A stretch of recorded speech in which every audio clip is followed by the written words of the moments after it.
Welcome to Curious Minds. Imagine a town where your shoes decide everything about you. This is Herzogenaurach, Germany, a place where people checked your shoes before saying hello. Adidas or Puma? That choice split the town for decades. It all started with two brothers, Adolf and Rudolf Dassler. After World War I, they built a shoe business together in their mother's laundry room. Adi was the craftsman, Rudi, the salesman. Together they made the Dassler brothers' shoe factory a success. Their shoes even helped Jesse Owens win gold at the 1936 Olympics. But success bred tension. Rumors swirled, family feuds, misunderstandings, and clashing wives.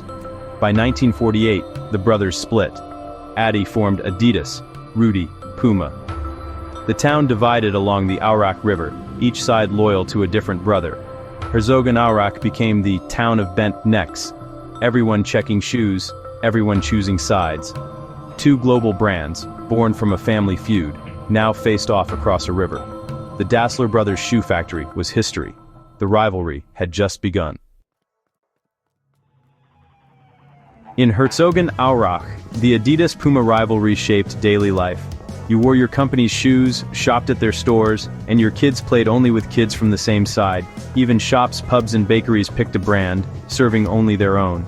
Friendships and families split. Dating across the divide? Scandalous. The town's football clubs took sides.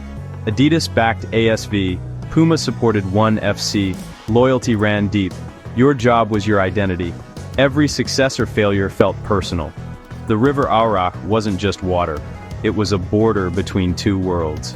Children learned the rules early, which shops to enter, which friends to keep. For decades, Herzogenaurach was a living brand war. Neighbors became rivals, all because of shoes. The feud consumed the town, making it famous for its divided loyalties. This was life in the town of bent necks. The Dassler rivalry went global, turning sports into a marketing battlefield. Adidas scored big at the 1954 World Cup. Germany's team wore their boots with game-changing screw-in studs, winning the Miracle of Bern. Puma struck back at the 1970 World Cup. Pelé paused the final to tie his Puma boots. Millions watched. These stunts weren't accidents, they were brilliant marketing moves. Both brands chased the world's top athletes, fueling sneaker culture and innovation. Lighter shoes, bolder designs, and celebrity endorsements became the norm. The brothers' feud pushed both companies to new heights, but the bitterness never faded. Adi and Rudi were buried in the same cemetery, on opposite ends, never reconciled. Their personal war shaped not just a town, but the entire sports industry. Even in death, the divide remained. The legacy? A global sneaker culture born from a family split. The world watched and wore their rivalry. Before we wrap up, let's clear up a common myth. Adidas is not an acronym for All Day I Dream About Sports. The name actually comes from the founder, Adolf Adi Dassler, combining his nickname and last name. So next time you hear that story, you'll know the real origin. Now, back to our story.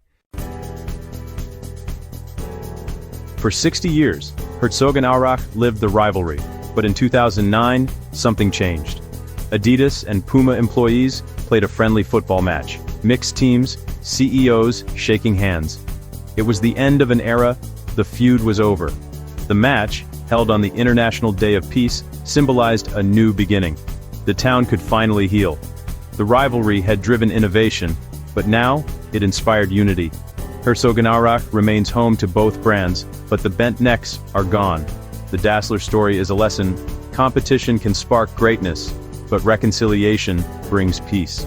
From a laundry room to the world stage, two brothers changed history with shoes.